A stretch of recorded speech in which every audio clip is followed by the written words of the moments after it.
درود و سلام ہو فاطمہ الزہرا کو کہ جس کی آغوش میں پلنے والا ہر نسل عاشق امام بنتی چلی گئی۔ درود و سلام فاطمہ الزہرا پر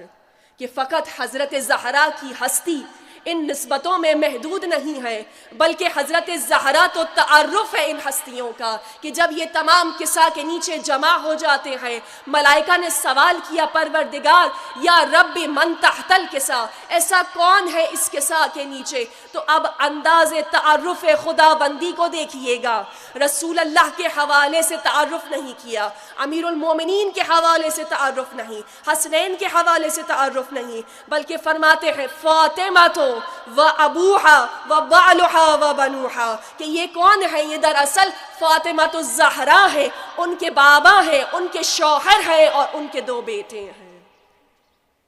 یہ وہ بی بی ہے جو ایک ہی وقت میں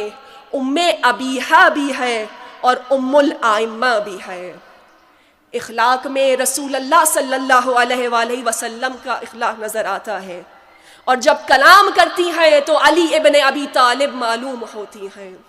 جب امت کی بے وفائی پر فیصلے کرے تو امام حسن مجتبیٰ کا انداز نظر آتا ہے، اور جب ظالم کے مقابلے میں میدان میں اتر آتی ہیں تو حسین ابن علی بن جاتی ہیں۔ صبر میں امام زین العابدین کی شان ہے، علم امام محمد باقر جیسا ہے، صداقت امام جعفر صادق جیسی ہے، قوت برداشت امام موسی کاظم جیسی ہے، تقویم و رضا میں امام رضا کا عکس بن جاتی ہے، تقوی امام تقی جیسا ہے، پاکیزگی امام نقی جیسی ہے، جلال الرحمانی میں امام حسن عسکری کا عکس ہے، اور ارشاد و ہدایت میں امام مہدی کی جھلک بن جاتی ہے۔ یہ وہ فاطمہ الزہرا ام ابیہا بھی ہے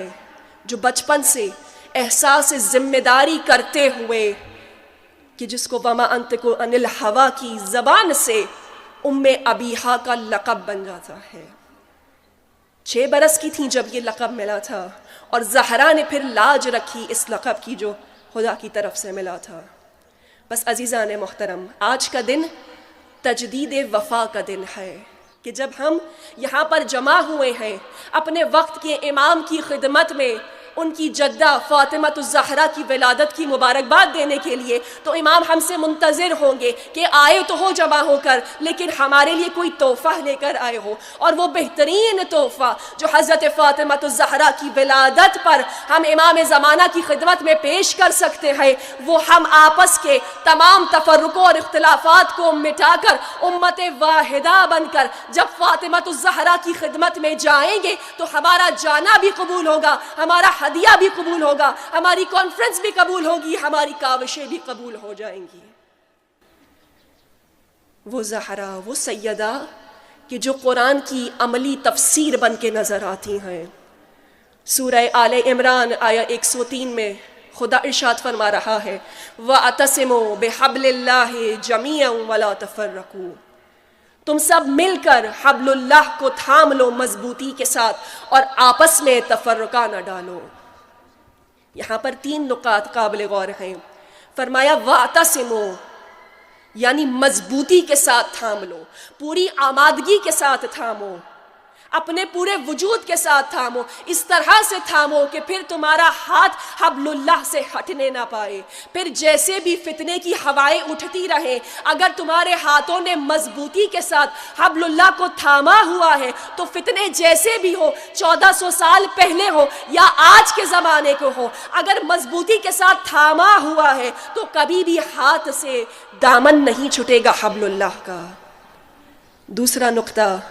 حبل اللہ ہے، اور جب کسی نے سوال کیا امام جعفر صادق علیہ السلام سے آ کر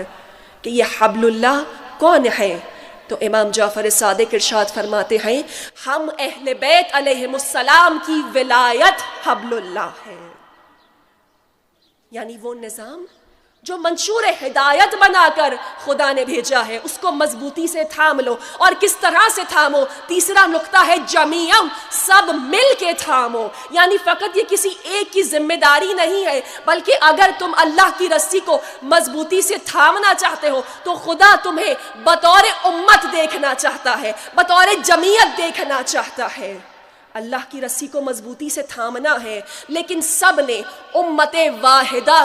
بن کر اللہ کی رسی کو تھامنا ہے۔ اور پھر تاریخ اسلام نے دیکھا کہ جب امت نے اپنی یہ ذمہ داری عطا کی، سورہ آل عمران میں آگے چل کے خدا اس امت کی تعریف کر رہا ہے، مدح کر رہا ہے، اس کو سرا رہا ہے کہ تم بہترین امت ہو کیونکہ تم امر بالمعروف و نہی عن المنکر کو انجام دیتے ہو۔ یہ اس حقیقت کی طرف نشاندہی ہے کہ اللہ کے نزدیک کوئی بھی قوم، کوئی بھی ملت اس وقت اس کی رضا کی، انعام اور اکرام کی حقدار بنتی ہے جب وہ احساس ذمہ داری کرے، اور اس فریضے کو ادا کرنے کے لیے آج شیرازوں میں بکھری ہوئی امت کو ایک بن کر، ایک مضبوط اور منظم ملت بن کر بارگاہ خدا بندی میں آنا ہوگا، جو ایک رہبر حق کے نیچے، منصوب من اللہ حاکم کے نیچے جمع ہو جائے، اور جس ملت کا، جس قوم کا نصب العین امر بالمعروف و نہی عن المنکر ہو۔ لیکن جب یہ فریضہ بھلا دیا گیا تو اب حضرت فاطمہ الزہرا سلام اللہ علیہا میدان میں آ جاتی ہیں کہ تم نے اللہ کے قول کو بھلا دیا، تم نے عروۃ الوثقیٰ کو چھوڑ دیا، تم نے اس مضبوط سہارے کو چھوڑ دیا ہے کہ جس کا تھامنا خدا نے تم پر واجب کیا تھا، تم نے حبل اللہ کو چھوڑ دیا ہے، اور اپنے قیام سے بتایا کہ حبل اللہ ولایت علی ابن ابی طالب ہے۔ آج تمہارے ہاتھوں سے حبل اللہ چھٹ گئی ہے، اور چھٹنے کی وجہ سے آج تم آپس میں بٹتے جا رہے ہو۔ خطبہ فدق میں حضرت فاطمہ الزہرا ارشاد فرماتی ہیں کہ اللہ نے ہم اہل بیت علیہم السلام کی اطاعت کو نظام امت بنا کر اور تفرقے سے بچنے کا ذریعہ بنا کر واجب کیا گیا ہے۔ لہٰذا اگر آج بھی ہمیں زہرا کو راضی کرنا ہے، بی بی نے فارمولا بتا دیا،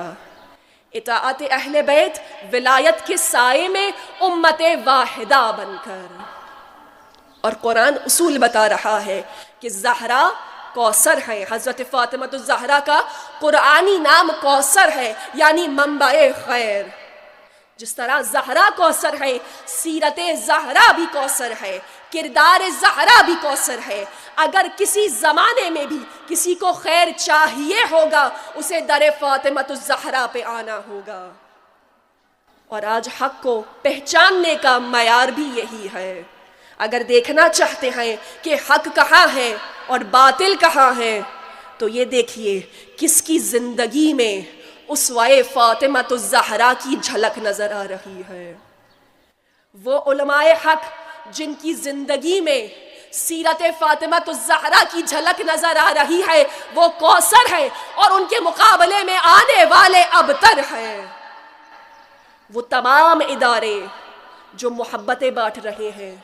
قربتیں بڑھا رہے ہیں، وحدت کی بات کر رہے ہیں، ولایت سے قریب کر رہے ہیں، وہ تمام ادارے کوثر ہیں، اور ان اداروں کے مقابلے میں آنے والے دشمن ہیں، خواہ وہ ادارے اہل سنت میں سے ہو یا اہل تشیع میں سے ہو، وہ CIA کے ادارے ہو، وہ MI6 کے ادارے ہو، چاہے وہ غالی اور نصیریوں کے ادارے ہوں۔ اگر سیرت فاطمہ الزہرا کے مقابلے میں آ رہے ہیں، قرآن اصول بتا رہا ہے ابتر ہیں۔ وہ تمام ٹی وی چینلز، وہ تمام میڈیا آؤٹلیٹس جو آج وحدت کی بات کر رہے ہیں، ولایت کی بات کر رہے ہیں، وہی کوثر ہیں، اور جو ان کے مقابلے میں چینل چلائے جا رہے ہیں وہی ابتر ہیں۔ فاطمہ الزہرا نے حق کو پہچاننا بہت آسان کر دیا ہے ہمارے لیے۔ آج پھر سے ایک مذموم کوشش کی گئی، MI6 کی اسپانسرڈ حضرت فاطمہ الزہرا کی پاکیزہ زندگی پر بنائی جانے والی مووی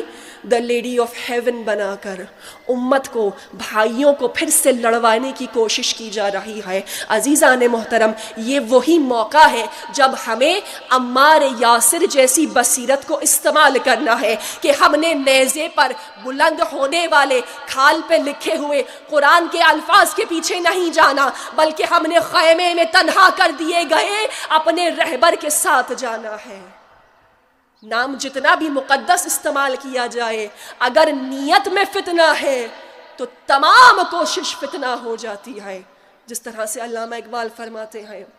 اللہ سے کرے دور وہ تعلیم بھی فتنہ، املاک بھی، اولاد بھی، جاگیر بھی فتنہ. ناحق کے لیے اٹھے تو شمشیر بھی فتنہ، شمشیر تو کیا نعرہ تکبیر بھی فتنہ. آج اگر یہی معیار ہم اپنے ہاتھوں میں اٹھا لیں، آج در زہرا کو تو نہیں جلایا جا رہا، مگر آج سیرت فاطمہ الزہرا کو جلانے کی کوشش کی جا رہی ہے. وہ فاطمہ الزہرا جس کی تمام زندگی امت کو اپنے رہبر حق کے نیچے لانے میں گزر گئی، امت کو منسوب من اللہ کے نیچے جمع کرنے میں گزر گئی. وہ زہرا جس نے سوائے محبت کے، سوائے شفقت کے امت کو کچھ نہیں دیا، آج اسی فاطمہ الزہرا کا نام استعمال کر کے امت کو لڑوایا جا رہا ہے. بس عزیزان محترم، آج کا دن جہاں مبارکباد ہے وہاں ذمہ داریاں ہیں، وہاں تجدید وفا ہے. امام زمانہ منتظر ہے کہ آج ہم کیا امام کی خدمت میں جا کر ان کی جدہ کی ولادت کے حوالے سے تحفہ پیش کریں گے. اور جس زمانے میں بھی ایک زہرا موجود ہو، اس زمانے میں رہبر تنہا نہیں رہتے. تو آج ہم اور آپ لاکھوں اور کروڑوں کی تعداد میں موجود ہیں. باعث ندامت ہوگا کہ ہم اپنے آپ کو پیروے فاطمہ الزہرا بھی کہیں اور آج رہبر کو تنہا بھی کر دیں. کیونکہ جب نعمت بڑی ہے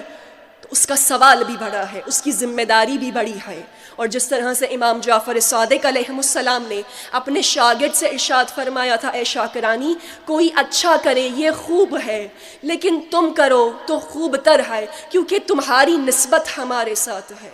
اور کوئی برا کرے یہ برا ہے، لیکن تم کرو تو زیادہ برا ہے، کیونکہ تمہاری نسبت ہمارے ساتھ ہے. بس یہی معیار ہمارے لیے بھی ہے. جب ہم نے اپنے آپ کو چادر فاطمیہ میں لپیٹ لیا ہے، حجاب فاطمیہ جسموں پر سجا لیا ہے، تو ہم زمانے کو بتا رہے ہیں کہ ہماری نسبت فاطمہ الزہرا کے ساتھ ہے. تو اب کوئی اچھا کام کرے سرزمین پاکستان پر یہ خوب ہے، لیکن ہم کریں تو زیادہ بہتر ہے، کیونکہ ہماری نسبت فاطمہ الزہرا کے ساتھ ہیں. اور اگر آج کوئی خاتون غیر ذمہ دار ہے، بے حیا ہے، فاسدہ ہے، یہ برا ہے، لیکن اگر ہماری صف میں ہی کوئی ایسا موجود ہے تو یہ ہمارے لیے زیادہ برا ہے، کیونکہ ہماری نسبت حضرت فاطمہ الزہرا سلام اللہ علیہا کے ساتھ ہے.